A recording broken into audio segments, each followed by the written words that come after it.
I look at my bank statement at the end of the month. The money is just gone.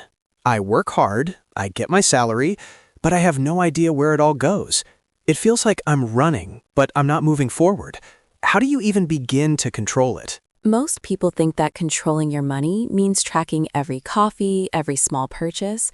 They believe they need a complex spreadsheet. Right, and that's why I always quit. It's too much work.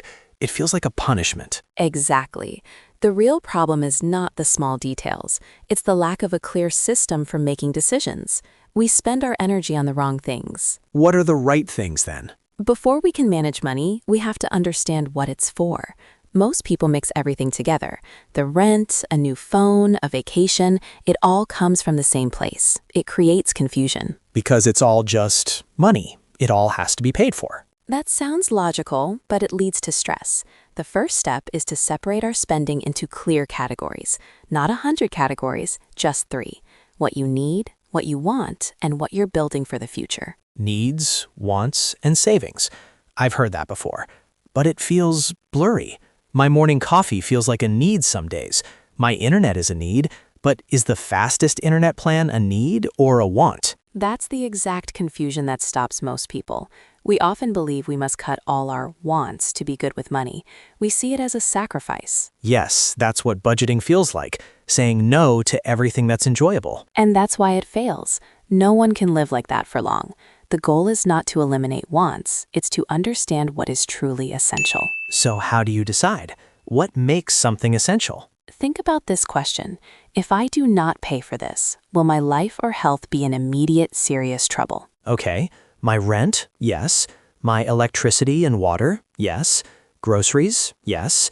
My car payment, yes, because I need it to get to work. Exactly. Those are your needs. Now, what about the fastest internet plan? If I had a slower plan, my life would not be in trouble. So it's a want, okay? And my Netflix subscription. It's not essential. It's a want. This is already making me feel a bit poor. Why? Because my wants list is getting very long, and it feels like you are going to tell me I have to cut it all. Not at all. We are just organizing. We're giving every dollar a job. For now, we are only identifying what is truly essential. The wants are a different category, and that category is just as important. It's the part of your life that provides joy and motivation. The system must have room for it. So you're not going to tell me to cancel Netflix? I am not. I'm going to suggest a structure where you can pay for Netflix without any guilt at all. Okay, I'm listening. So I have my list of essential costs. What now? Now we look at the numbers. There is a general guideline. It suggests about 50% of your income, after tax, should go to these essential needs. 50%. Okay, that feels possible. But what if mine is more? What if my rent is very high and it's 60%? Have I already failed? This is the second place people get stuck. They see these numbers 50, 30, 20 as a test, a strict rule. If they don't match perfectly, they feel like a failure and they stop. I would definitely feel that way. People believe this because we are taught to look for perfect, fixed answers. But personal finance is not mathematics. It is closer to gardening. Gardening? Yes. You can't control the weather. You can't control if some plants grow faster than others. You adapt. The numbers are not a rule. They are a guide, a starting point. The system has to be flexible. So if my needs are 60% one month, it's not a disaster? It's not a disaster. It's information. It tells you that things are tight. It might guide your future decisions. Maybe you look for a cheaper apartment when your lease ends. Maybe you find a way to increase your income. But you don't quit the entire system because of it. A flexible plan that you follow is better than a perfect plan that you abandon. Okay, that makes sense. It lowers the pressure. So 50% for needs. What's next? The next part is the most powerful, but it goes against our natural instincts. Most people pay their bills, spend on wants, and then they try to save what is left at the end of the month. That's exactly what I do. And how much is usually left? Very little, or nothing. Sometimes I'm in the negative. This is the experience of almost everyone. It's a recipe for failure, because unexpected things always happen, or we just feel tired and want to buy something nice. We tell ourselves we deserve it. And we do deserve it. We work hard. Of course. The problem isn't buying something nice. The problem is the order of operations. The new way of thinking is this: you must pay yourself first. Your savings are not a leftover. They are the most important bill you pay every month. Pay myself first. I like the sound of that. It means you have to allocate money to your future before you do anything else. The guide suggests 20% of your income. The moment you receive your salary, you move 20% to a separate savings account. You pretend that money does not exist for daily spending. So it's gone before I can even touch it. It's not gone. It's being sent to work for your future self. It's for your big goals: a down payment on a house, an emergency fund when your car breaks down, your retirement. This simple action changes everything. It turns savings from a question of if into a statement of when. I can see how that would work. You can't spend what you don't see in your main account. So you allocate 20% to savings first. Yes, and now the final piece. The 30% for wants. Exactly. After you have allocated 20% to your future and you know your 50% of essential needs are covered, the remaining 30% is yours for anything you want. Anything? Anything. Coffee, Netflix, a vacation, a new jacket. And here's the key. You can spend it with zero guilt. Zero guilt. That feels unreal. I always feel a little guilty when I spend money on things I don't strictly need. Because you didn't have a system. Your spending felt random, uncontrolled.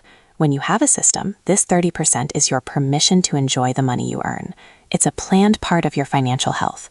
Spending on wants is not a weakness. It is a component of a balanced life. So you're saying budgeting isn't about stopping me from spending, it's about allowing me to spend, but on the right things in the right proportion. Precisely. This all sounds very logical, almost too simple.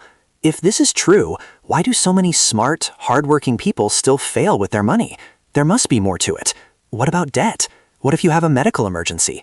Life is not this clean. You are right. Life is not clean. And this system is not magic. It's a starting point. If you have a lot of high-interest debt, like from a credit card, then paying that debt becomes a top priority. You might allocate some of your 20% savings amount to paying it down faster. The system is flexible, remember? So the debt payments would come out of that 20%, or would it be a need? The minimum payment on a loan is often considered a need because you must pay it. But any extra payments you make to clear the debt faster, that is you paying your future self. It's an investment in your financial freedom. It fits perfectly into the 20% savings category. The principle is the same. You are building a stronger future. Okay, I see. But it still feels like this only works if you earn enough money in the first place. The percentages are a guide. The principle works for any income. If you earn less, the amounts are smaller, but the habit is the same. The goal is to create clarity and control, no matter the amount. It's about building the muscle of intention. The muscle of intention. I like that. So let me see if I have this right. It's not a strict set of rules. It's a mental model, a framework for decisions. Exactly. So my 50% for essential needs gives me security. It keeps a roof over my head. My 20% for savings, that builds my future and protects me from emergencies. Yes. And the last part? The 30%. That's my discretionary spending. That's my freedom to enjoy life now, without feeling like I'm stealing from my future. And when you see it all together, what does it feel like? It's a system for balance. It's not a cage like I always thought. It's more like guardrails on a road. They don't stop you from driving. They just keep you safely on the path, heading in the right direction. A perfect metaphor. So when I get my salary next month, my first action is to allocate that 20% to my savings. Just move it immediately. Yes, that is the critical first step. Then I know my essential costs, like rent and food, will be covered by that 50% portion. I can pay those bills without worrying, and you'll feel in control. And the rest, the 30%, that's my discretionary money. I can spend it on dinner with friends and not check my bank account in the middle of the meal. Because you know you are operating within your plan, and the system needs to be flexible. If one month I have a big expense, I can adjust.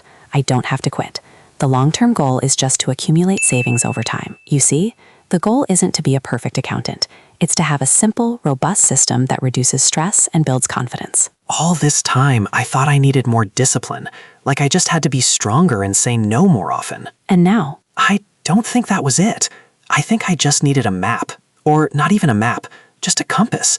Something simple to tell me if I was going in the right direction.